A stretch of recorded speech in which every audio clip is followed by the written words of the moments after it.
All right, I want to bring in Christian Leuprecht now. He's a military analyst and senior fellow at the Macdonald-Laurier Institute. Good morning. Nice to see you again. Good morning, Marcia. All right, so President Trump just raging on both Iran and Israel. What is it going to take to get these two sides to comply with a ceasefire? Well, there's an old rule that you never start a newscast from the Middle East with a ceasefire because chances are the ceasefire will be over before you newscast it. And I think that's what we're seeing here. The Middle East is a very complex place, and the way people talk to one another and what they say to one another is different from what they actually perceive. And in particular in Iran, you have the political establishment, the religious establishment, the military establishment that are not at all on the same page, I think, when it comes to how to behave and how to engage, whether even to engage in a ceasefire. And what I think you see here is some of those veto players emerging. And of course, we know Prime Minister Netanyahu has a very personal political agenda that he's pursuing. And I think President Trump is so angry because it shows that his credibility is ultimately on the line, because either it's President Trump being able to control those two adversaries, or it's the two of them instrumentalizing the United States for their political purposes. And I think he feels that that might be the case. So do you think that President Trump, with that announcement yesterday that a ceasefire had been reached, spoke too soon? Was he a bit over his skis, as they say? Well, it's a little difficult because the Americans are, of course, talking directly to Israel, but they're not talking directly to Iran. They're talking through interlocutors, in particular in Europe, through Germany, France, and the United Kingdom, and in the Middle East, and Qatar. In particular through and Qatar. And so the difficulty is that inherently there's going to be a lot of room for misinterpretation here. And I think, as President Trump often does, he calls out realities that he would like to see rather than the very difficult heavy lifting that needs to go into, in particular, ceasefire in the Middle East. Look how long it has taken to pacify places like Iraq and Syria. So I think this will require a lot more heavy lifting than President Trump is willing to acknowledge. Is it in either of those countries, Iran or Israel's best interest to continue this conflict? Well, look, I mean, Iran has called for the death to Israel, death to America since 1979.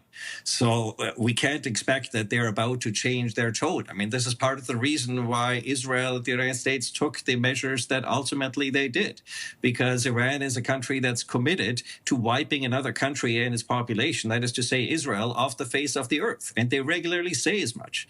So getting countries that are so deeply dug in to try to at least maintain sort of let cooler heads prevail and to change the trajectory of decades of animosity is going to be very difficult. But it's also a recognition that President Trump has very ambitious goals for the Middle East. He does have a vision for the Middle East, a vision for a stable, prosperous Middle East. And I think he's getting the sense that Prime Minister Netanyahu's personal ambitions and those of the veto players in Iran are quickly getting in the way of his ambitions.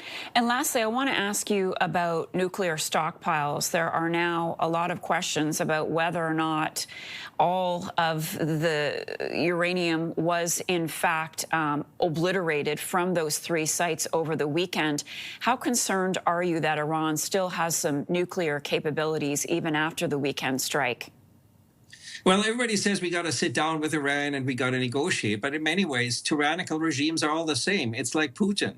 They will lie to your face and they will say whatever happens to please them this day and whatever serves their particular interest. And so the fact that Iran is not forthcoming about its stockpile, is not forthcoming about how much exactly enriched uranium there is, about where exactly it is and what its purposes are with that, that in itself should be a reminder for all of us that it's going to be very difficult to get any sort of lasting agreement with a country that clearly has as its objective to defy the Western community rather than work constructively with it, and has a decades-long track record of doing so. Do you think they moved some of the stockpiles away before the strike? They had to know that was coming.